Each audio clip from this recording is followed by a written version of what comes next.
Dans cette vidéo, nous allons voir comment détourer ce personnage ici et ensuite on va l'utiliser pour la réalisation de notre affiche numéro 1 de la série. Donc je vous invite à laisser un like et à vous abonner sur cette chaîne, non seulement pour soutenir la chaîne à votre façon, également pour ne pas manquer les prochaines vidéos de cette longue série. Donc ce qu'on va faire déjà, on va ouvrir notre interface Photoshop comme ceci, puis on va venir importer cette image ici sur l'interface Photoshop. Dès que c'est ouvert ainsi, pour détourer une image sur Photoshop, c'est assez facile. Vous pouvez zoomer sur l'image en maintenant Alt enfoncé et en faisant la roulette sur la souris. Puis vous allez maintenant venir chercher l'outil plume. Quelque part ici, vous sélectionnez. Puis vous venez ici en haut, vous rassurez que tracé est sélectionné. Puis vous allez zoomer suffisamment sur votre image. Et on peut commencer le détourage de ce personnage ici, quelque part au niveau de son œil. Donc ce qu'on va faire, c'est qu'on va se positionner là, on va faire un clic gauche pour positionner le premier point, puis on déplace l'image comme ceci en maintenant espace enfoncé et en maintenant également le clic gauche enfoncé. Vous allez remarquer que la main sort comme ceci sur votre image et vous pouvez déplacer l'image comme cela à volontiers. Puis vous venez placer votre deuxième point là en maintenant le clic gauche enfoncé. Puis vous tirez pour pouvoir générer la courbe comme ceci. Puis vous maintenez espace et vous maintenez le clic gauche enfoncé, vous descendez encore comme ceci. Puis vous venez générer un autre point là et vous tirez. Maintenant, lorsque vous voulez uniquement ajuster le deuxième bézier qui se trouve là en bas, parce que comme ça on appelle ça, ces points-ci sont des béziers. Vous allez maintenir Alt enfoncé et en maintenant également le clic gauche de votre souris enfoncé.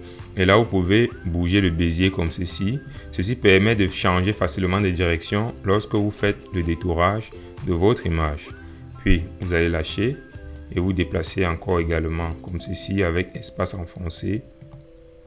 Puis, vous cliquez là, vous tirez. Vous maintenez Alt enfoncé, vous changez de direction. Vous déplacez votre image. Vous cliquez là, vous tirez. Maintenez Alt enfoncé pour changer de direction. Puis, vous déplacez votre image. Puis vous venez encore vous positionner un autre point là. Le secret, lorsque vous faites le détourage d'une image, c'est de considérer les bordures de l'image. Comme par exemple ici, vous allez remarquer que je ne vais jamais positionner le point à ce niveau-ci. Je fais CTRL Z pour revenir. Mais je vais plutôt positionner le point quelque part ici, entre mon image et l'arrière-plan.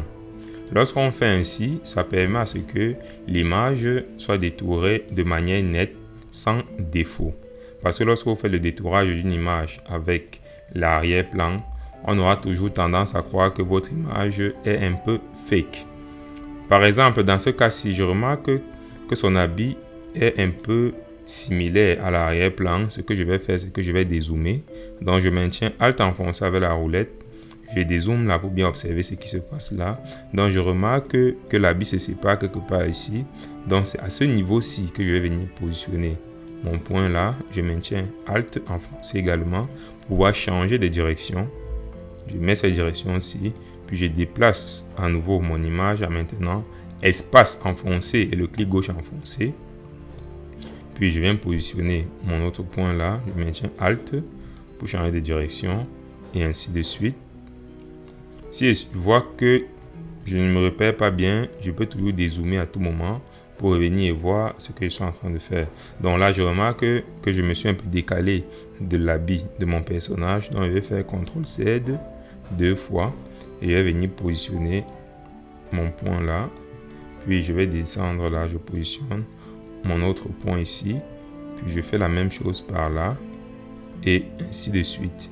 Là, ça va vous permettre d'éviter de faire des erreurs. Parce que parfois, ça arrive que l'arrière-plan soit complètement assimilé au personnage. Donc, vous allez faire la même chose. Quand vous arrivez par exemple au niveau des courbures là, au lieu de mettre simplement le point comme ceci et de continuer, vous allez plutôt faire CTRL Z. Vous allez mettre le point, maintenir le clic enfoncé et tirer le bézier comme ceci. Puis vous lâchez, vous descendez. Vous allez venir encore là, cliquez, vous descendez, vous cliquez et vous tirez, vous descendez, vous cliquez, vous tirez, vous descendez, vous cliquez, vous tirez, vous descendez et ainsi de suite. Le détourage d'une image, ce n'est pas l'une des choses les plus fun à faire, mais c'est quelque chose que lorsque vous prenez vraiment de la peine à le faire, le résultat est juste incroyable. Donc, rassurez-vous toujours, lorsque vous faites le détourage, de zoomer sur votre image. C'est très important parce que, par exemple, si c'est que vous faites le détourage de l'image comme ceci, avec l'image très éloignée, vous allez remarquer que votre détourage ne sera pas vraiment parfait comme vous voulez. Donc, c'est toujours important de revenir là, se rapprocher suffisamment de l'image, tirer comme ceci et maintenir le clic et ainsi de suite. Lorsque vous arrivez au niveau de la fin de l'image, c'est-à-dire au pied de la page là, vous allez venir placer un point à l'extérieur n'importe où. Ceci permet simplement d'encadrer l'image que nous sommes en train de détourer. Ça ne sert à rien de vouloir chercher à ajuster les points à ce niveau-ci. Non, on fait CTRL Z 2 fois pour revenir en arrière. Donc on va simplement positionner nos points à l'extérieur. Et lorsqu'on vient à ce niveau-ci, on sera sûr de mettre le point où le personnage recommence.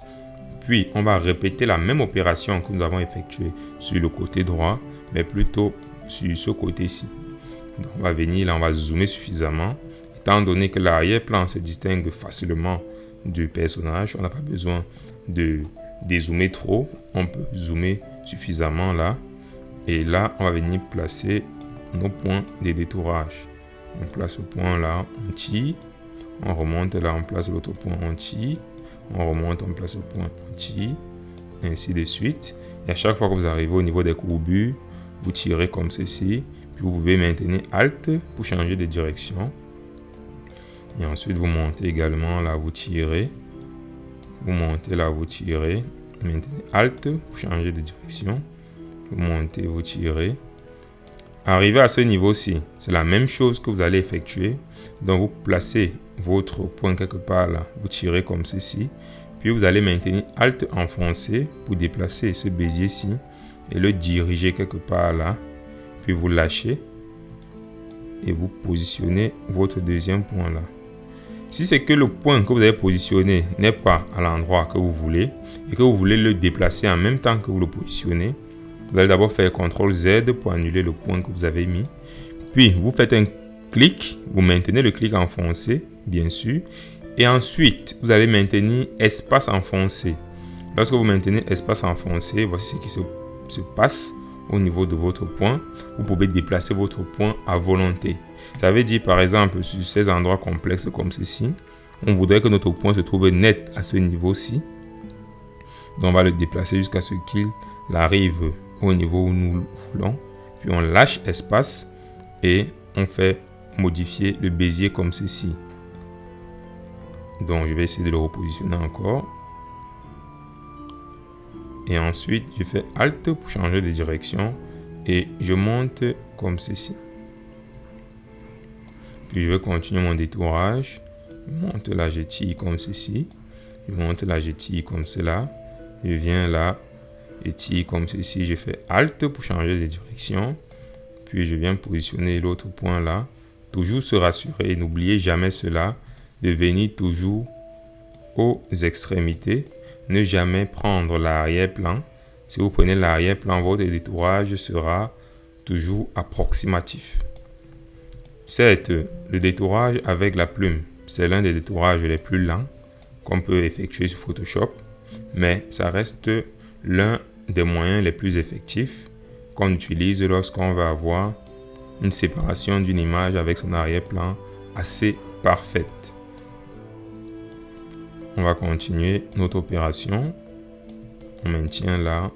Arrivé à ce niveau, on tire, on fait changer la direction. On vient ici, on met le clic, on tire. Et ainsi de suite. Si c'est que l'arrière-plan se confond, vous pouvez toujours dézoomer et zoomer en même temps. Tirer, vous tirez. Monter, vous tirez et ainsi de suite. Arrivé ici, il y a un changement de direction. On place notre point. On maintient Alt enfoncé pour changer de direction. Puis on tire. Arrivé là en haut, il y a une petite courbure. On met notre point, on tire comme ceci. Pareil là en haut, il y a notre courbure. On met notre point, on tire comme ceci. Pareil ici, on met le point, on tire comme ceci. On tire là. Arrivé ici, on place notre point, on tire, puis on change de direction. Puis on vient, c'est une courbure. On déplace notre point, on le positionne. Puis on peut changer également la direction avec Alt. On positionne le point suivant. Ici, il y a une courbure. On maintient le clic enfoncé. On fait la courbure. Également là, on monte là, puis on referme ici. Vous allez remarquer sur notre personnage qu'elle a des cheveux. Donc pour le traitement des cheveux, ne vous dérangez pas encore pour cela. On va d'abord finir le détourage complet du personnage, puis on va venir s'attaquer aux cheveux. Donc je vais faire cela de manière accélérée pour qu'on gagne en temps. Vous allez remarquer ici que le détourage des cheveux là, je l'ai fait autour des cheveux sans toutefois me rapprocher des cheveux. Je l'ai fait ainsi parce qu'on va utiliser un autre outil pour pouvoir bien ajuster notre détourage des cheveux. Donc ici, on va d'abord venir achever notre détourage assez rapidement. Donc vous allez remarquer également qu'au niveau des cils là, j'ai laissé également un espace comme j'ai laissé l'espace pour le détourage des cheveux. Lorsqu'on a fini notre détourage, on est venu finir au niveau du point où nous avons commencé. On peut dézoomer sur notre personnage comme ceci. Vous allez remarquer que ce tracé que vous avez effectué ici, il est également disponible au niveau de cette fenêtre-ci. Vous allez simplement venir cliquer sur tracé et vous allez constater que votre tracé est sauvegardé à ce niveau-ci. Donc, on va revenir d'abord au niveau des calques là et on va se positionner quelque part ici sur l'interface de travail. Puis on fait un clic droit et on va venir créer, définir une sélection autant pour moi. On clique dessus. Puis au niveau des rayons de contour, vous pouvez laisser ça à 0. Les autres paramètres par défaut là, ne touchez pas ça.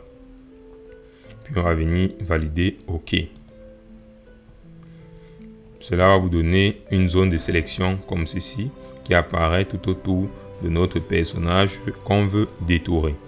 Ensuite, vous allez venir au niveau de votre fenêtre de calque. Vous allez venir sur ce point-ci pour créer le masque de fusion. Vous allez cliquer dessus et ça va générer de manière automatique un masque de fusion. Ensuite, avant d'aller plus loin, on va d'abord venir au niveau de fichier et on va sauvegarder ce que nous sommes en train de détourer. On va cliquer sur enregistrer.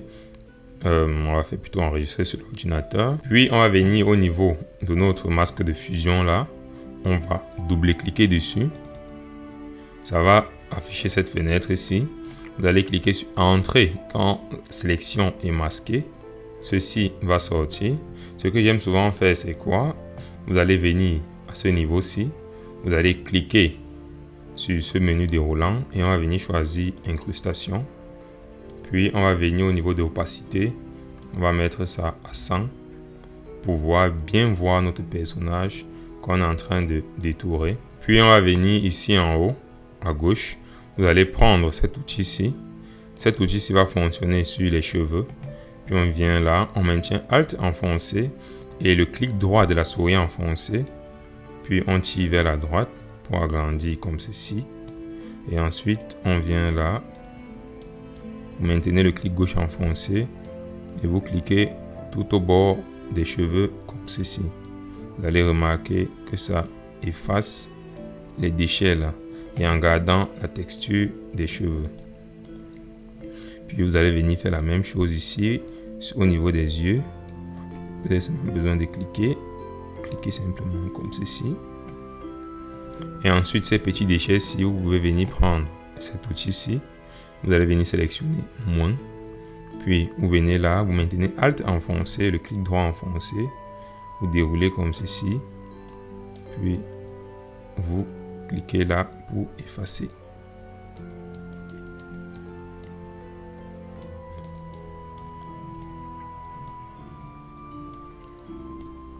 Lorsque vous êtes satisfait de votre résultat, vous pouvez d'abord venir valider OK. Et ensuite, on peut encore ajuster les contours progressifs de notre personnage là. On va revenir double-cliquer là-dedans. Vos paramètres que vous avez sélectionnés là seront déjà activés. On va venir justement au niveau de contour progressif et on va faire varier ça quelque part, disons, j'aime bien mettre ça à 1,6 pixels par là. Ceci va permettre à votre personnage de mieux fusionner avec les nouveaux arrière-plans que vous allez donner. Puis on va venir valider OK. Et là, notre personnage est déjà détouré et on peut l'utiliser sur n'importe quelle affiche qu'on veut créer. Merci d'avoir regardé la vidéo jusqu'à la fin. N'oubliez pas de vous abonner et de laisser un like. C'est une manière pour vous de soutenir aussi la chaîne à votre façon. Partagez cette vidéo à ceux que vous connaissez qui en ont également besoin. Prenez soin de vous. Merci.